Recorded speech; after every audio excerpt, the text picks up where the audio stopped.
Tidak semua hal yang gelap dan aneh di alam semesta berada jauh di angkasa, yang jaraknya jutaan tahun cahaya. Faktanya, tempat paling misterius juga ada di bumi. Tanpa sinar matahari, penuh dengan tekanan dan suhu yang mendekati titik beku. Kita jauh lebih banyak mengeksplorasi bulan dibandingkan laut dalam di bumi kita sendiri.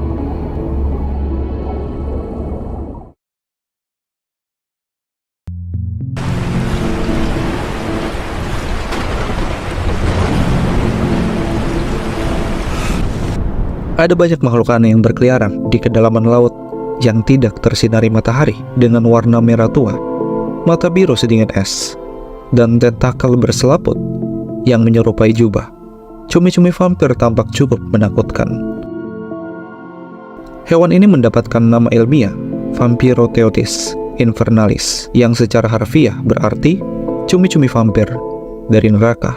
Meskipun begitu, mereka bukanlah cumi-cumi, walaupun terlihat mirip dengan gurita atau cumi-cumi.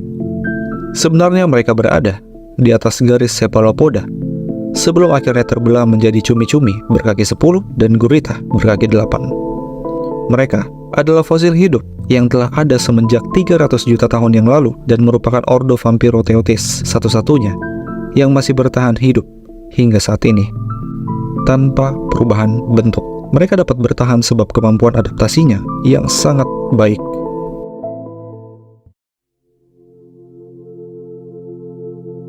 Dari sekian banyak bentuk adaptasi, salah satunya adalah kemampuan untuk mengeluarkan cahaya dari tubuhnya, yang disebut bioluminensi. Ini merupakan cara bagi cumi-cumi vampir untuk menggantikan tinta yang biasa digunakan oleh kerabatnya yang hidup di laut dangkal untuk mengelabui predator.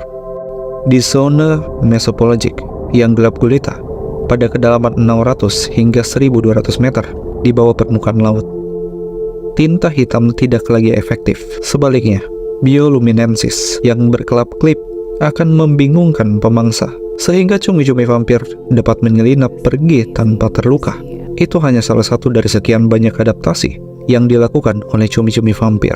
Salah satu bentuk adaptasi lainnya adalah cumi-cumi ini memiliki mata terbesar di antara semua makhluk hidup di muka bumi. Mata ini sangat berguna agar cumi-cumi dapat menyerap cahaya sebanyak mungkin. Di zona mesopelagic, lautan tidak hanya gelap, tetapi juga minim oksigen. Di sini, mungkin hanya terdapat kurang dari 5% saturasi oksigen dan sedikit atau tanpa cahaya. Meskipun sebagian besar cephalopoda tidak dapat bertahan hidup di bawah 50% saturasi oksigen, tetapi cumi-cumi vampir telah menemukan cara untuk beradaptasi dengan kondisi ini. Metabolisme mereka melambat sehingga hanya membutuhkan sedikit oksigen untuk bertahan hidup.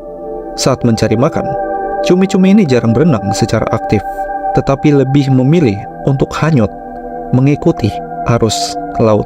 Dengan menggunakan metode yang efisien ini, cumi-cumi hanya menggunakan sedikit energi yang dapat disimpan untuk saat-saat ketika menghadapi bahaya.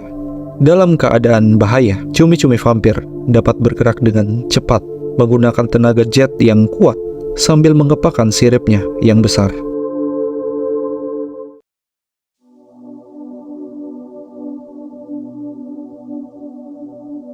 Perilaku unik lainnya yang telah diamati pada makhluk ini adalah postur nanas. Hal ini terjadi ketika cumi-cumi menarik tentakel berselaputnya untuk memperlihatkan duri-duri yang tampak tajam. Ini adalah upaya untuk memperingatkan predator agar tidak mendekat. Meskipun duri-duri ini membuat penampilannya terlihat menyeramkan, cumi-cumi vampir sebenarnya tidak berbahaya.